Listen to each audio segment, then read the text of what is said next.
Hello and welcome to another episode of Starside Chat. I'm one of your hosts, Zach, and joining me as always is Aaron Capo. Hello. And kind of got a lot to talk about this week. I have been playing some games that we can talk about. I've put more time into Like a Dragon Infinite Wealth, and I have played some Helldivers too, which is everybody's talking about it. Yeah, one of the big games releases for this last week. But there was a Final Fantasy VII Rebirth State of Play that we got to talk about, and some bummer news for Xbox fans that we have to get into. Yeah, where do you want to start with this? Should we talk about the Microsoft thing first? Yeah, I guess let's jump into that. It seems like maybe they aren't going to be as into exclusives as we originally thought. Yeah, it's crazy. So for years, their big problem was they didn't have exclusives that would allow them to compete with PlayStation and Nintendo. But now that they've purchased a whole bunch of studios to make exclusives for them, they're talking about not making them exclusive. And everybody who owns an Xbox or, spent on a Series X for this console generation is feeling a little betrayed because they're like, I bought this based on the promise that you were going to have exclusives. And now it sounds like those exclusives are going to end up on PlayStation, and I could have just bought a PS5 and had all the Sony exclusives and the Xbox games. I think the one that kicked it off, I believe, was the Indiana Jones game. That was the first one where they were like, we're thinking about bringing this to PS5. I think initially what I saw was there were leaks that Hi-Fi Rush was coming to PS5 because there was like in-game items that showed this is the release for Steam, this is the release for Switch, this is the release for PS5, and there were like just different colored shirts with like logos on them, specifically to those platforms. And then there was talk about Sea of Thieves as well, and a lot of people were like, okay, Hi-Fi Rush, that's over a year old at this point. Sea of Thieves has been out for years, like whatever, that's fine. But then it started sounding like they were going to bring Starfield, which is like one of their big exclusives, and people were like, wait, hold on, what? And then also there was talk about the new Indiana Jones game not being an exclusive, and then we're hearing like Jeff Grubb, I believe from Giant Bomb, was talking about how it's possible that like Gears of War will end up on PlayStation. And, so they have all these, they just did this showcase in January about all these games that they have upcoming. And it sounds like a lot of them might eventually be on PlayStation as well. And everybody is like super bummed about it because if they do make these games not exclusive to Xbox, I feel like that will just be, the death of the Xbox console. Well, and there was also, I think maybe it was like GameStop or somebody had some tweet or advertisement where they referred to it as Microsoft Game Pass instead of Xbox Game Pass. Oh, yeah, I saw that. So they're kind of shifting away from being this like hardware exclusive type of thing to being, we talked a couple of years ago, I forget what the context was, but do you remember talking about how we thought that Game Pass might come to Switch at some point? Yeah. That's basically, I think what they're pushing towards is, well, I don't know, maybe we should say they were planning on talking more about this next week. So as we're recording this, they have not put out any official statement. Like, the only thing that Phil Spencer has said was, we're listening, we hear you, we're planning a business update event for next week. Exciting. Which is, sounds exciting. Also, not put these awful rumors to rest that are not true. He's not denying it, but from what I have heard from other people who are more in the know than we are about this situation, it sounds like there's a little bit of a civil war situation going on at Microsoft, where you have the higher ups at Microsoft and the higher ups at Xbox kind of butting heads over this, where maybe they're looking at, okay, you guys just spent a ton of money on Activision Blizzard, and we had to go through this long litigation that was also very expensive, and now we're looking at the financials going, is this going to make the money back? Like, was this a good purchase? Also, that Bethesda release, like, I think Starfield sold pretty well, but you're limited to just the Xbox console and PC. Yeah. Like, we're looking at all of these purchases you've made, and we're thinking maybe the higher ups at Microsoft need to get involved here. And, you know, they're looking at, because Microsoft is like a software and services company. They're not really a hardware company. And so to them, they just see this and go, well, look, we put like Windows on a ton of different like pieces of hardware that we didn't make. And we have all these services like Microsoft Office, like just on every platform available. And so we're thinking, well, we could really, if the console market is not doing well, which it's not supposedly, especially for Xbox this generation, we could really open up our sales by putting it on every platform out there. Mm-hmm. And like the higher ups at Xbox are pushing back on that, going, look, if you do this, it's like, we might as well not make a console anymore. Yeah. And so, yeah, a lot of fans do feel betrayed by this whole situation, especially the people that did decide to get an Xbox this generation instead of a PS5. But well, it's interesting. You bring up that Microsoft thing. I saw some figure, and I don't know if this is real or not, but I saw it on Twitter. Somebody posted a breakdown of all of Microsoft's revenue streams. The first one is like server products, and that's like the first one by a mile. And then the second one is like services, office type of stuff. And then the third one is like games, like Xbox type of stuff.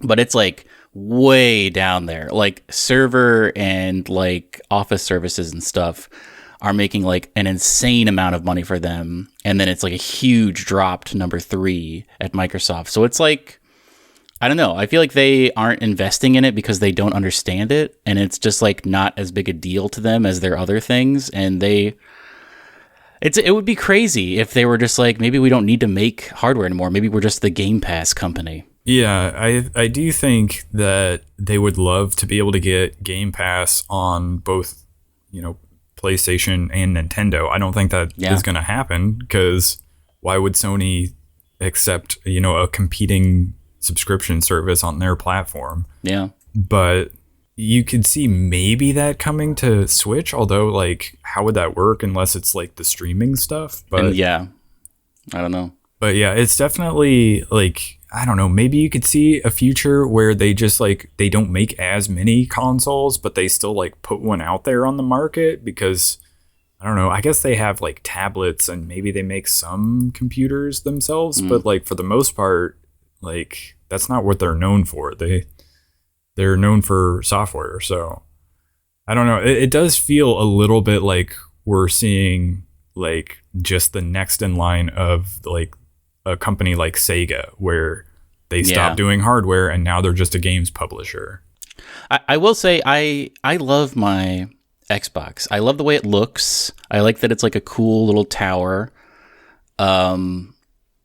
But this has made me think like, and this plus Final Fantasy VII imminently coming out has made me think like, man, maybe I should check out a PS5. We were talking about it before we started recording. Like, I don't know if that press conference happens next week and they're like, you know what, stuff is going to come to PS5. It's cool. Like, what's the point really of buying an Xbox if you can get the all libraries on one system, you know? Yeah. And it's crazy to me. Like I went to IGN because they have like several podcasts about this where they've talked about this, and none of them seem to understand. It's crazy to me that like, I don't know if maybe Twitter's a bad place to look, but like that's where you find like the most crazy, irrational, like people upset about this. But then I went to IGN, listened to some podcasts thinking, oh, they'll have some insider info here. Not only did they not have insider information, they didn't even understand what the problem was. I'm like, I don't know how it's not clear that this is like, I don't know. It's bad for multiple reasons. One, it's bad for anybody who bought an Xbox, but also if the Xbox console does go away, like that's less competition in the console space, which is less like now Sony can like set the prices. They don't have any competition because Nintendo's just kind of doing their own thing. I feel You'll like start getting $90 games. Yeah, you'll get more expensive consoles, more expensive games. You'll get like there's not really a push for them to innovate anymore. Like I don't know. I feel like it's not good all the way around, but I guess it's possible somebody else comes along. Maybe Apple decides, hey, we're going to get in the game space. But as we've seen with these big tech companies, I feel like a lot of them just don't understand video games or that space at all. Google failed, and I definitely could see if Apple did try that they would probably also fail. And Microsoft seems to be like, on the verge of failure. So it's so weird because it's like such a big money business, and I don't understand why they don't want to invest more in it. Yeah, I mean, there was that whole situation where Phil Spencer did was on a podcast and he talked about how they lost that last generation, and like the Xbox One generation is still like, I don't know, it's still hurting them to this day, it seems. But yeah, it is crazy that they would bow out of basically of the console space. And I think a lot of people thought, well, maybe they will go to more of a publisher / services type of model. If that means like, oh, the console's going away, but we're going to have like Game Pass. You can like stream on your whatever TV you have. You just like Bluetooth a controller to it and you're good to go. And they could see something like that happening for the future of Xbox. But at that point, is it Xbox? Is it just like an app? It's Microsoft. Yeah, do they just get rid of the brand altogether and it becomes Microsoft Game Pass or something like that? That would be crazy. I guess you could see something like that happening, but the thing is, you would think if that was going to happen, it would happen towards the end of this console generation and like as we move into the next one, not like mid-generation. Yeah. Which is crazy, but well, I mean, not to skip ahead, we can talk about the Final Fantasy VII Rebirth state of play, but this is something in the same vein of this is like as far as a company investing money in video games. Disney announced that they're doing a huge partnership with Epic and Fortnite, and it's sort of a compact for a metaverse type of thing where, I mean, immediately I think this means like more Disney products possibly in Fortnite. Like you could maybe play as Goofy in Fortnite. I don't know. Oh, yeah. But this did seem weird. Like you would think they would be, I always thought Disney would be a little bit more like Nintendo where they're very guarded about their properties such that they would not want to see Mickey and Goofy running around with assault rifles and getting shot by Master Chief or whoever's in Fortnite these days. Man, that would be crazy to see. But yeah, Bob Iger was like, we see the benefit of being in the game space, and so we're like investing, it's like billions of dollars into this partnership with Epic, helping out Disney, I guess. I don't know what this really means, but it's like kind of a big deal because it's a lot of money and it's two massive companies that are deciding to collaborate. Yeah, I'm just looking at this article and there's just like a picture that almost looks like Disney World with like different themed lands or whatever. Yeah. And it talks about how they're collaborating on an all new games and entertainment universe, whatever that means. I guess you'll be able to go into Fortnite and watch Disney movies. I don't know. Fortnite basically is the metaverse. Facebook is trying to make it, but it's failing. And like Fortnite pretty much already is Ready Player One, basically, where you see just like a bunch of properties walking around and interacting with each other. So I think this is just going to deepen that. I mean, there's already Star Wars in Epic, but I mean, this is going to make it even more. I really don't know what this means actually, but yeah, I was going to say I'm too out of the loop to really know what this could mean for both Disney and Fortnite, but yeah, like you said, you're already seeing like Marvel and Star Wars characters running around in Fortnite. So it's not like this is like some brand new thing where they are like collaborating on stuff. But also, sort of to get back to the Xbox thing, does it feel a little bit like salt in the wound when like Helldivers 2 and Final Fantasy 7 Rebirth demo and like the state of play happened this last week. So on top of the fact that, you know, Xbox games could not be exclusive and the console might just die, and then on top of that you had the state of play of this like really great looking new exclusive for PlayStation, and then they also released an exclusive like cooperative shooter that was doing like really well and has been like another one of the big sort of successes and talker stories of this last week with Helldivers 2. It actually not a great look, yeah. I think it was like one of their best, if not their best launch on Steam so far. And I think it did at one point at least surpass Palworld for concurrence, like peak concurrence this last week. I would believe on that. Steam. So, I mean, I've played some of it. We can talk some about Helldivers 2, but maybe we'll get into that here in a minute because you do have some Overwatch and Cowboy Bebop news that I want to see. Zach, before we talk about that, I want to talk about the Final Fantasy VII Rebirth state of play. Oh, you want to just get into that? All right.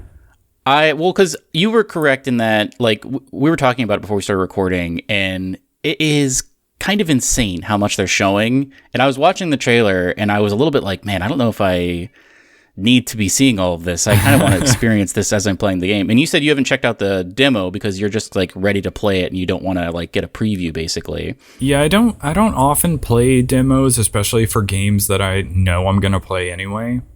But yeah, so I've avoided playing the demo, and like I did see some of this state of play, but I kind of don't want to watch it. Yeah.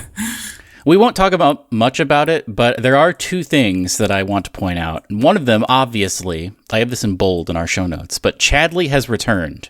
Is this an important point for you? I remember our conversation about remake. It was funny because I was like, I don't know what the deal with this kid is. I'm not going to talk to him if I don't have to. And you were like, I Googled, what's the deal with Chadley? Yeah. But now he's a beloved character? Is that what I'm getting? I don't know. He's just a weirdo. And I mean, obviously he was definitely going to come back because even though it seemed like they wrapped up his storyline in the first one, if you did like the full battle arena. I definitely did not. No, it turned out, I mean, spoiler alert for the first one, but if you haven't played it, you're probably going to watch a recap anyway to get ready for the second one. He is an artificial intelligence, I guess. Designed by Shinra for some purpose, who knows. But now it seems like he's out in the world exploring and just like coming into his own. And I think he's still going to be essential for getting new like summoning materia. But that's funny to me, and I thought I would bring that up. The other thing that I picked out of this, and we don't have to talk about too much of it, because some of it was definitely like extremely late in the game. But there's a part in Final Fantasy VII where you're at the you arrive at the Golden Saucer, and you're having a good time. There's mini games and whatnot, and then you all go to a haunted house hotel, and you're gonna sleep because the plot tells you need to sleep for a while because you're waiting for something. During that time, everyone like is all tuckered out and they go to bed. Somebody knocks at your door, and depending on the choices you've made within the game, either Aerith, Tifa, or if you made crazy choices that are difficult to know by default, you sort of have to look up how to do it, Barrett will arrive at your door and you'll go on a Golden Saucer date with them. It's a whole segment. It's very funny if you can get Barrett to be the date with you because he doesn't really know what's going on. He's like, why are we on a date together? But they said in this state of play that not only is that date segment returning, but many more it's possible for, I think, every person in your party to be that person that knocks on your door and you have your date with. So it's very possible, and I think we'll see a lot of videos of this, of people having a date with Red 13. Yeah, I was just thinking about that. Which I'm pretty excited about. I assume, I mean, I don't know if this works out timeline-wise, but if there's a way to have a date with Vincent, I'm sure people will love that as well. Yeah, or Kate Sith. Kate, man, that would be insane. But Yeah, this game seems like it's going to be great. It seems so packed full of content. It's going to be so dense and full of crazy minigames. And I also read that it is going to end where the first disc of Final Fantasy VII ended, which makes sense to me as a place to stop. But man, if that is the case, there's still a ton of stuff we haven't seen, and I'm very excited to see it. It's on two discs. It's on 2 discs, that's for sure. They always bring that up. It might make me buy a PS5, frankly, because it looks so good. And also, here's something else I picked out. They recorded over 400 songs for this. And one of my favorite parts of the first one was all of the great remixes and just like orchestral versions of the original music. Mm-hmm. And this is going to have an insane amount of music. I used to, when I was playing Smash, I haven't put it in my Switch in a while, but they had some of the new Final Fantasy VII Remake music for Cloud in that, and I would love to play on those levels, on the Midgar level, just so I could hear that music. But this is a very exciting game. I have to say it's right now my second most anticipated game. First, obviously, is Silksong. But, man, it is... I didn't think I would have to buy a PS5, but all of the stuff they've been showing has really made me think that I maybe do have to buy a PS5. It's crazy that they have really, like, gone all in on, like, mini games as well. I think that was a thing that stood out to me when I was watching, at least what I did watch of the State of Play. Because I know, like... That's a big thing in Like a Dragon Infinite Wealth, is just like all these sort of games within the game that sort of keep you playing. Is this like the new thing that they do, instead of like, we're not going to do a game as service because nobody likes that, but we want you to still be playing and engaging with this game for like an absurd amount of time. So we're just going to throw in all these mini games and games within the game to keep you playing. And like, I'm not against it. I've been having so much fun. It was giving me Like a Dragon Infinite Wealth vibes, mostly because there's that Costa del Sol town, and you do have a segue when you're in that town. Yeah. But it seems like it's going to be an insanely long experience if you want it to be. There's going to be so much stuff to interact, especially, I feel like, when you get to the Golden Saucer. That's going to be minigames central. Yeah, I think... I could see myself playing a ton of this and just like, I don't know, spending a billion hours playing this game. But that was the thing. Like for me, like right now, I'm so into Like a Dragon Infinite Wealth that it's hard for me to see any game topping it for like Game of the Year discussion. Oh, like that's how high I am on that game right now. But this game is, I mean, if it lands on like the story elements and the characters and all of the stuff there is to do in the game, it's hard to say that it won't top it. But and we've even talked about this, but one of my favorite parts of the first game, a part that they nailed and I wasn't really sure if they were going to, is the combat. The combat is super fun, and it seems like they've deepened it in this with like the combo attacks with different people. I wonder a little bit about that. So how did you feel about the combat in Remake?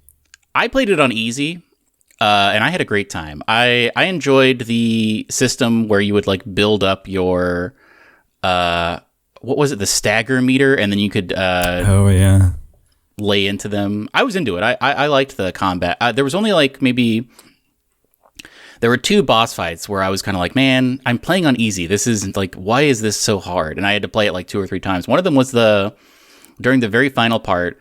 There's a part where I think like you, Barrett, and maybe Aerith and Red 13, although you're not controlling him, fall into a building in Shinra Tower or like a room, and there's a big robot you have to kill with it, like shoots lasers. And that was like super hard for me for some reason. Mm-hmm. And at that point I was just like, I'm not into this. But that was really the only part where I thought the combat was like too hard for me.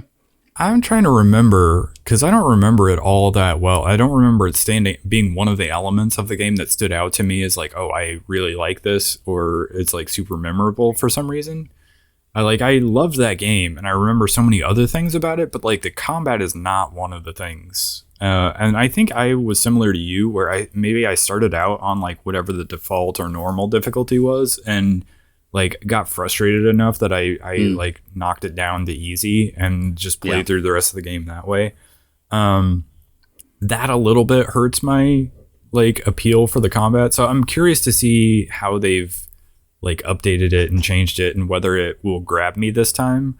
Cause like right now I'm playing Infinite Wealth and thinking, man, what if Final Fantasy VII just had this combat, like this turn-based combat?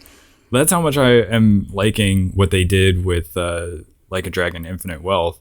And it's like crazy to sort of have these two giant RPGs sort of back to back like this, where they're a long running series, but like the Yakuza series started as an action like RPG and has shifted gears and become a turn-based one. And Final Fantasy VII has done the opposite, or Final Fantasy has done the opposite, where it started as a turn-based thing and is now very much an action RPG.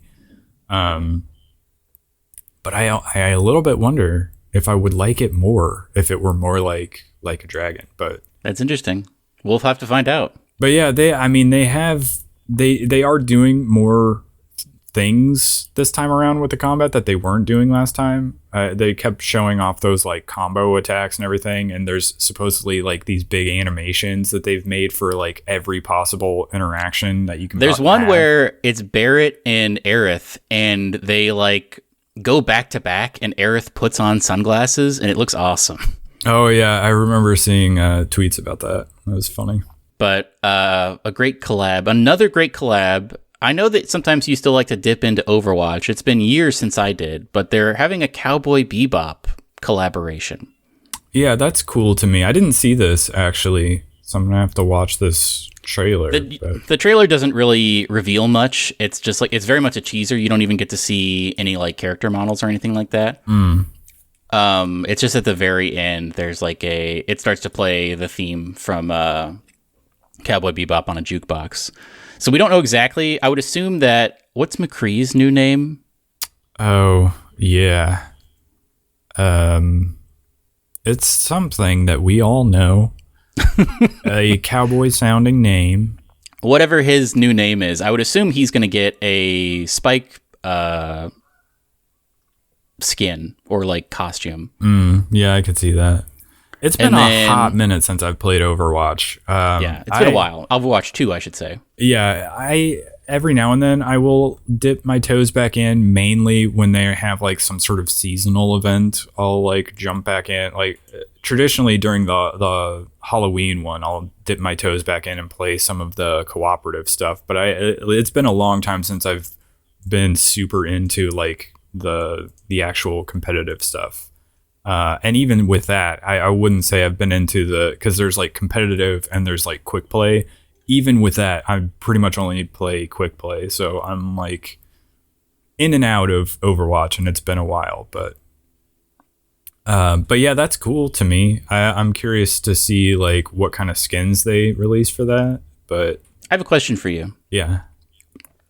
This is exciting. I'm probably not going to check this out because I don't really play Overwatch anymore.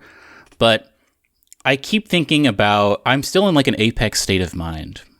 And I keep thinking about if they would do some sort of collab with, because it's an EA property, if they would do a collab with Mass Effect whenever the next Mass Effect game came out. Yeah, that would be like very cool. Because I feel like the Final Fantasy VII takeover was well received. People were into it. You got the cool sword, and there were some cool skins where people, like I got the Wraith skin that looks like Vincent Valentine. And I would love for there to be like in 7th stuff and it's crazy to me that it hasn't happened yet, but I guess there hasn't really been a major well-received Mass Effect release since Apex happened. Did Andromeda happen after Apex? That's a good question. I don't remember actually, but they did like it wasn't Apex, but I sent you a tweet from Bungie where they had like this crossover with like that also I think got me thinking about it. Yeah, Mass Effect stuff in Destiny, but like we don't play Destiny anymore, so it was like this is a little you're a few years too late on this one. Exactly. I would have been super into this while I was playing it years ago, but not anymore. But yeah, I would love that. That would be awesome if they could like get some N7 armor in that game, and then also like, I don't know, just other little things.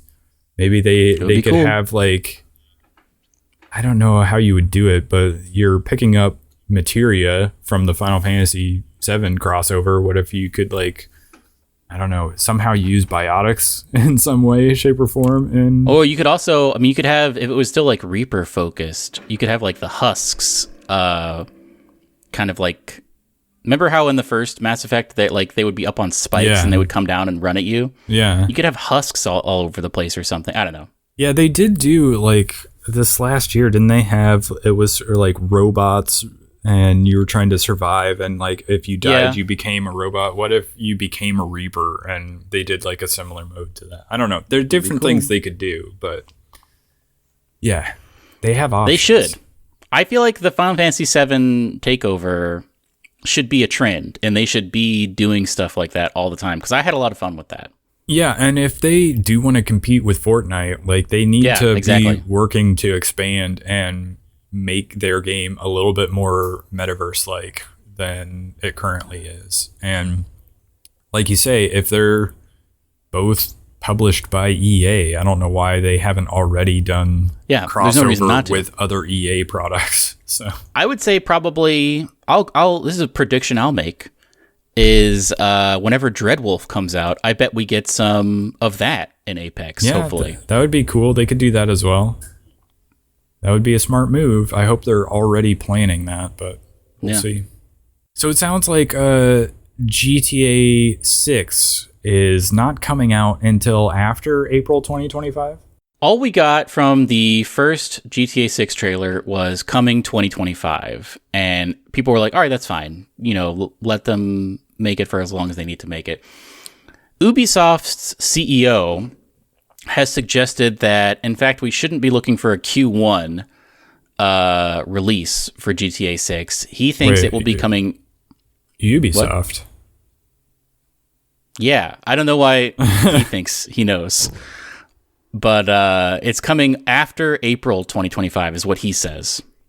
I guess maybe if he's in the industry, maybe he would have some insider info on that. But that seems weird to hear that coming from Ubisoft. It's weird, yeah, because that's published by Take-Two Interactive. So I don't know exactly why this guy thinks that he's in the know, but that's at least the rumor that I saw on Rock Paper Shotgun was Ubisoft CEO supposedly is like, don't look forward to this in Q1 for whatever reason. And I don't know why he felt like he needed to say that. Yeah, even if you did know that, like, that's not your announcement to make. Yeah. So who knows? I just thought I would throw that out there if people are expecting something in like January or February. I mean, yeah, I wouldn't see it. This definitely has the feel of like a big fall release to me, so it is not super shocking to me that it wouldn't come out first half of the year. But I could see it. I mean, it's in Florida, so it's like summertime vibes. They could release it in like July. I don't know. I mean, they could release this at any time and make a bunch of money. So it's really up to them. I was gonna say, yeah, this game is gonna sell like hotcakes. It doesn't matter when they release it, but. Something else selling like hotcakes. Zach, I want to hear about Helldivers 2. I never played the first one, and I don't really know anything about it. You're killing bugs, right? Yeah, I never played the first one either. That one is more of like a top-down sort of strategy style game, and they've like made the change to like a third-person cooperative shooter. It's very tongue-in-cheek, right? Isn't it like Starship Troopers kind of? It's very Starship Troopers. It's the most Starship Troopers that you can get for a non-Starship Troopers game. But yeah, it's kind of cool. It reminds me a lot of Mass Effect 3's cooperative mode online, which is one of the reasons why I think I'm into it the way I have been, because you can join up with randoms. That was broken for a long time. Like it launched and you could not do quick play, so you basically had to play either by yourself or like join up with some friends. That would work, but you couldn't. Like quick play just would fail every time. But it's got this like sort of galactic conquest style thing where you pull up the map to look where you're going to go for the next mission, and it'll be like a certain percentage of liberation of this planet or whatever. Mm-hmm. And when I was playing last night, the planet that everybody was sort of starting on doing missions on has been liberated. So we've like fixed that planet, I guess, and we're moving on to the next one. And so it is this sort of like, I don't know, this like ongoing experience where you're like, okay, everybody needs to go here and work on doing missions here, and that will liberate this planet from the bugs or whatever. Interesting. And there's also like on the other side of the universe, there's like these planets that you can go to, and instead of bugs, it's like AI robots that you're fighting. And those missions I have found to be more difficult than the bug ones, but yeah, it is really, you almost don't expect it to be as good as it is, but you don't have a lot of health, so you die really quickly if like you get swarmed by bugs and they like hit you a couple of times. But you can go back in, like you can be reinforced, and so you'll drop back in another drop pod. And you're unlocking these different weapons. You have like SMGs and assault rifles and like marksman rifles and shotguns and all this kind of thing. But the whole thing is you're using these like drop pods basically, so you can call in like a big heavy machine gun and pick that up and use that as like a special weapon basically. But you can also call in like different airstrikes on different areas and like resupply pods and stuff like that. And so you're unlocking a bunch of those as well. And you can accidentally kill your teammates, because friendly fire is on. And so if you do a like an airstrike on an area where your teammates are, they will die.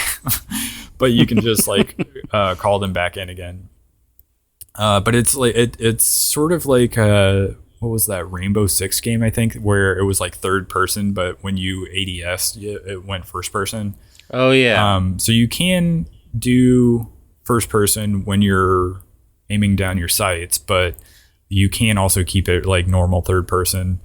And it like does another sort of interesting thing where if you're moving while you're shooting, your like reticle kind of bounces around, so it's like less accurate. So if you have to kind of stop and stay still to shoot.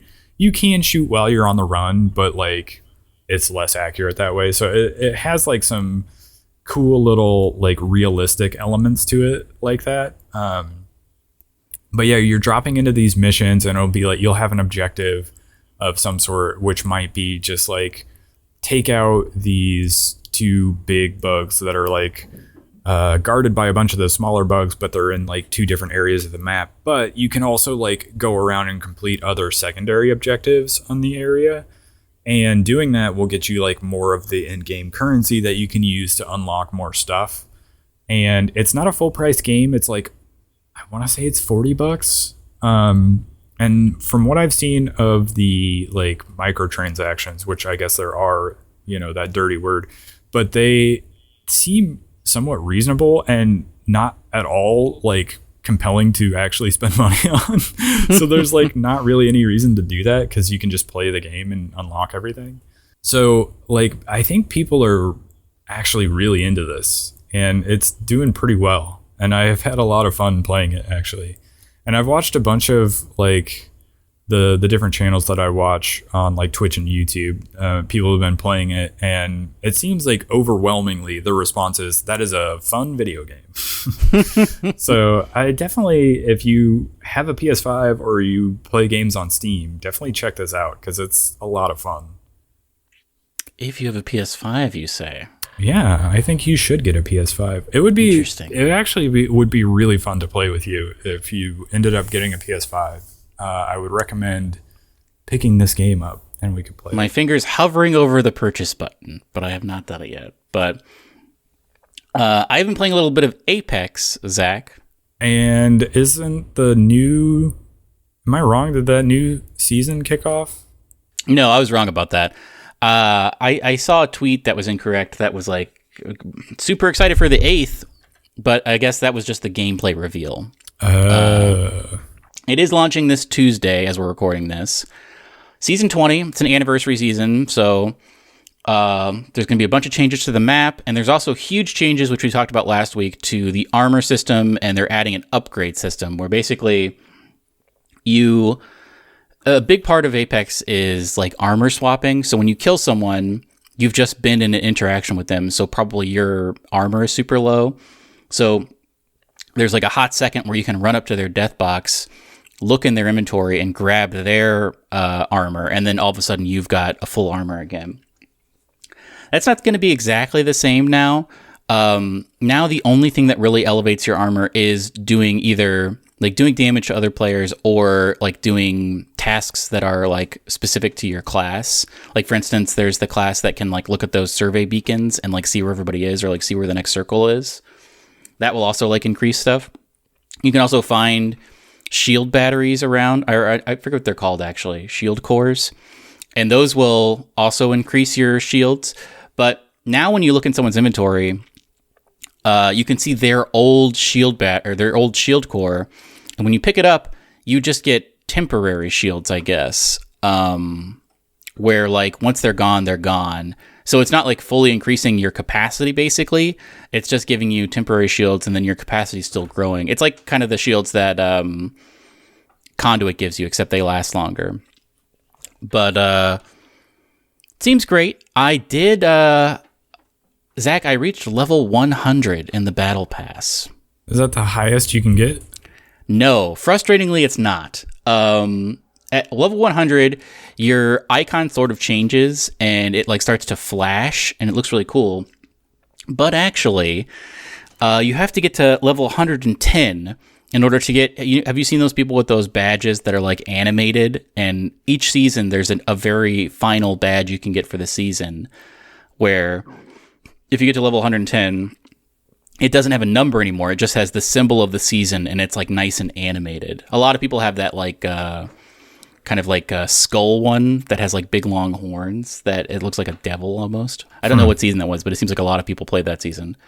I don't know if I'm going to get to 110 by Tuesday, so I don't know if I'm going to get that, unfortunately. But it felt like a pretty good milestone. I also, and I don't know how this hasn't happened before, but I got my first like weapon mastery point, which I was confused why I haven't gotten that before. But I've been using that 30-30 a whole lot because I found that I am bad at tracking things as far as like guns with constant spray. So I've been focusing more on like single shotguns like that and the triple take. And that has been more beneficial to me. But I'm still loving it. I'm still really enjoying Apex. I think I probably will get the Battle Pass for next season as well, season 20, because I'm definitely going to check it out. I mean, that's really the only thing I have been playing. I have been watching a lot of people play parts of the demo for that Final Fantasy VII Rebirth, and just like biding my time and looking at PS5s, but I have not purchased one yet. How's that Infinite Wealth? You said, I forget if we started recording yet, but you said you beat the Animal Crossing part of it. Yeah, so there's like a sub-story that is built around the Animal Crossing style game within the game on Dondoko Island. And you can keep playing it beyond that, obviously. You can even go back to like the main Hawaiian island and like find people that you can invite to your island and like find other crafting blueprints there for different things you can build and put around your island.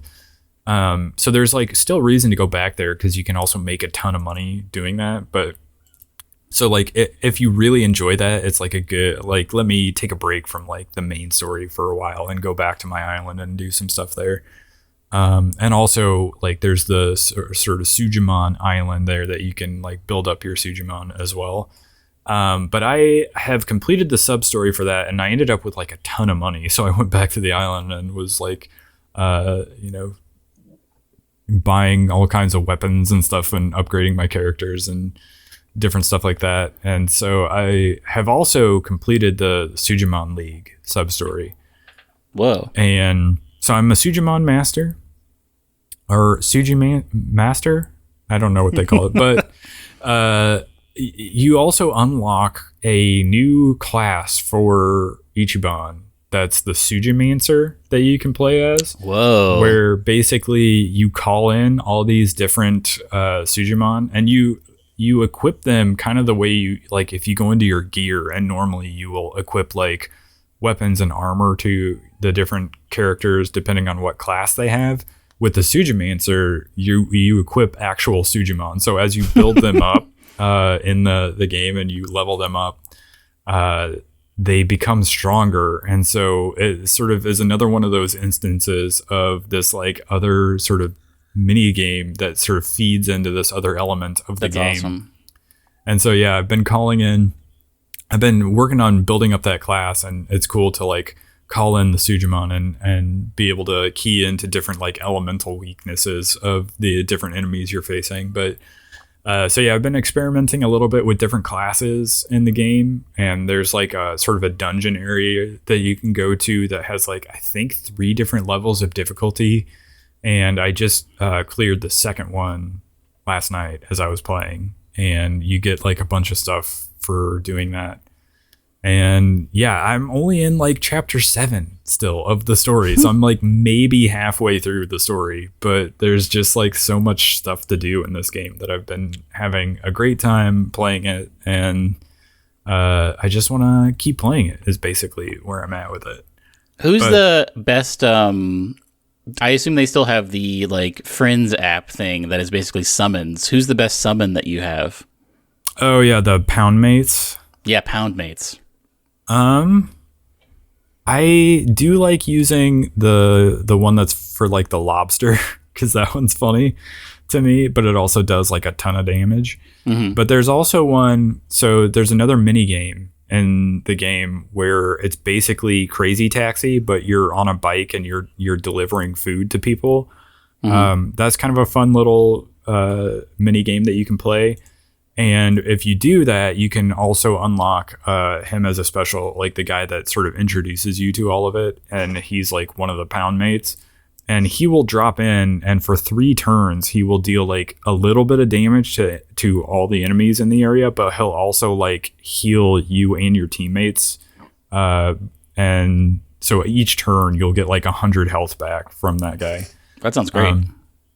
So he's really useful, but there's a bunch of them. Also, like for completing the sub-story at Dondoko Island, it's not a Pound Mate, but you do get like a special ability for Ichiban where you basically call in like a giant laser beam that your friends from the island will shoot like all the enemies in the area with this giant laser beam, and it does a ton of damage. So like, I don't know, it's so fun how they've like built every single thing in the game to interact with something else in the game. And I don't know. I like the tone of the game. It's like wild and weird and funny, but they're somehow also able to pull off like more serious like character notes as well. But I saw a clip that really made me want to play it. That was Ichiban was just like running on the beach. He runs by a tree, but accidentally runs into the tree. And then a guy dressed as a pineapple tree falls out of the tree, and you just have to start fighting him. Yeah. So you can like go up and interact with certain trees, and he'll like, you know, run his shoulder into it and knock down coconuts, and you can pick them up. But sometimes when you do that, like this creepy looking guy who's dressed as a tree will fall out, and you'll have to fight him. It's pretty like they have fun, quirky stuff like that, like just all throughout the game. It's I don't know. I love it. I think it's going to be difficult for another game to top, but Final Fantasy VII Rebirth might do it. We'll see. I wonder which game will have more mini games. Yeah, that's a good question. I don't know. It sounded like they had a lot. I don't remember there being a lot of mini games in Remake. Well, I mean, there was like, it wasn't necessarily a mini game. It was just like a weird, like, I remember the dancing scene. That was a whole like kind of rhythm game in there. Yeah, I mean that was more of a side quest, but yeah, that was more of a side quest, I guess. Yeah, you couldn't redo it. Yeah, I know they added one with the Yuffie DLC. Oh, really? Yeah, I should watch a recap of that because I don't think I'm ever going to play it. Yeah, I played that, and I thought that was kind of like relatively fun. But other than that, I can't remember there being a lot of mini games to the last game. So it seems like they're, I don't know, just throwing a lot at this next game. Yeah, I am excited. But yeah, you're gonna have to pick up a PS5 so that we can. Maybe I'll get a Slim. We'll see. I wonder if they're doing a package. I'm sure they're doing a package with Final Fantasy VII. Yeah, they probably will. So maybe I will check that out. Or not. Who knows? But if you do, you should also get Helldivers too, and we'll play some of that. So wait, do you subscribe to the PlayStation Plus? Would we have to both subscribe to that in order to play Helldivers together? Yeah, I did have to sub to PSN, but I am like not currently subbed to Game Pass because there's not really like everything I'm playing right now is on PlayStation. Yeah, I canceled my Game Pass a couple weeks ago. So I'm like, well, I'll just trade that one for this one, and yeah, go back and forth. Yeah. Plus, it's like I think they had a deal where it was like $80 for a full year of PSN. So you can usually get a good Black Friday thing where they discount it.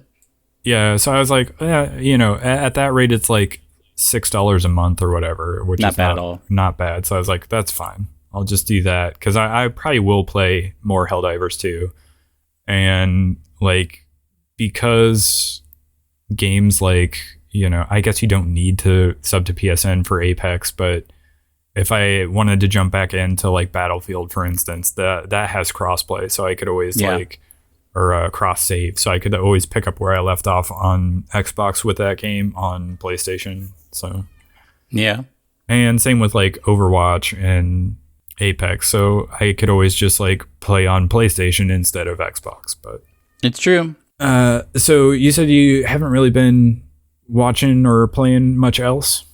Not really. We got a new cat last week, and so I've mainly been hanging out with him and making sure he we can't let him freely roam in the house right now because when we got him from the shelter, they told us he had worms, and so he's had one round of worms treatment, and he's gonna have his next round on Wednesday. But until then, he can't really interact with our other cat because we don't want our current cat to get worms, or our original cat, I should say. So I kind of have to watch him and make sure he doesn't really interact with our other cat. So I've mainly just been like hanging out with him and playing some Apex when I can. But I haven't really been playing or watching anything else. I mean, we're doing my girlfriend and I are doing a rewatch of 30 Rock, which has been great. It's on Peacock. But other than that, no, I haven't really been engaging with anything else. I have watched more Taskmaster. Oh, yeah. That's a show I've talked about previously on the show that I really enjoy. Like, all the episodes are on their YouTube channel, basically. And they added the first 2 seasons of the New Zealand version of Taskmaster, which is also pretty fun. Actually, the second season of the New Zealand version is like really good and really fun. But they just started adding episodes of the Australian version of Taskmaster. And so like there's one episode up of that I will probably check out at some point this week. But yeah, it's great that they are like, these episodes have been out for a while. Here, just have them for free on YouTube. That's nice. So like you can basically go into like the playlist on their YouTube channel and just like watch the entire season. I think they've got all the seasons. Maybe they don't have the most recent one for the UK version of the show, but they've got like all the rest of them. And then they have 2 of the seasons from the New Zealand version as well. But it's just a fun little show that's like kind of a phony game show where they just like award points to people for doing like absurd tasks. And it's just kind of funny to see how they decide to try to solve the task. And then they talk about it. So it's a fun show that I definitely recommend. There you go. Got any parting wisdom for this week? Oh, we were texting about this a little bit, I think last week or this week. The guy who made Garth Marenghi's Dark Place put out a book recently, and he's doing a book tour. And he's doing a lot of Q&As as Garth Marenghi during the book tour. I don't know if there's a way you can watch those, if they're like collected somewhere where you can watch the whole thing. But I've been seeing clips on Twitter, and they're all really funny. Like, somebody asked him, did they ever find the woman? I think her name is Madeline Wool. And he was like, yeah, she was eventually found. Because in the series, they're doing like the cast interviews, and it's like, well, she went missing, so she's not part of these interviews. And I think he says like she was found, or at least parts of her were found under a car, or he said something really funny about it. But my parting wisdom is that Garth Marenghi's great, and if there's a way to watch those Q&As, I don't know if it's wisdom to say like find a way to do that, or just watch the clips on Twitter. Yeah, I don't know if maybe they're collected on YouTube or something, but I think he gives a lot of really funny responses to people asking. And to be clear, he's not. I think his name is Matt Holness. He's not doing the Q&A as himself. He's doing it as Garth Marenghi. Yeah, you sent me a clip where somebody asked him like what was going on with Dean Lerner, and his response was pretty funny. Yeah, I think it's full of a lot of stuff, and it would be crazy to me if there's not a way to watch the whole Q&A, but maybe there isn't, because those clips I showed maybe are from like just cell phones, but I would love for there to be more Garth Marenghi. It looked like they had cameras there. Yeah, so maybe it will be released in some way, and if that's the case, I will definitely be checking that out. Yeah, they definitely need to, it does make me wonder if they'll bring the show back, if they'll do, like, another season of the show. You know what's crazy? Him and Richard Ayoade don't look any older to me. Like, they could still play those characters. It's true. When I saw that video, I was like, man, he does not look any different than he did when he was doing Garth Marenghi originally. So they could definitely do it, and I hope they do. It would be so awesome if they did. Yeah, they bring back Matt Berry as well. Yeah, it would be great. It would be. I think that would be super successful if they did do it, because it's become like a huge cult classic at this point. And obviously he's doing like books and doing this tour, so it's like back out there in the zeitgeist, and it's like, yeah, they could definitely do a reunion season. That's my wisdom. On that note, go ahead and follow us on YouTube, Instagram, and Twitter at Starside Cafe, and we'll catch you on the next one. Goodbye. Goodbye.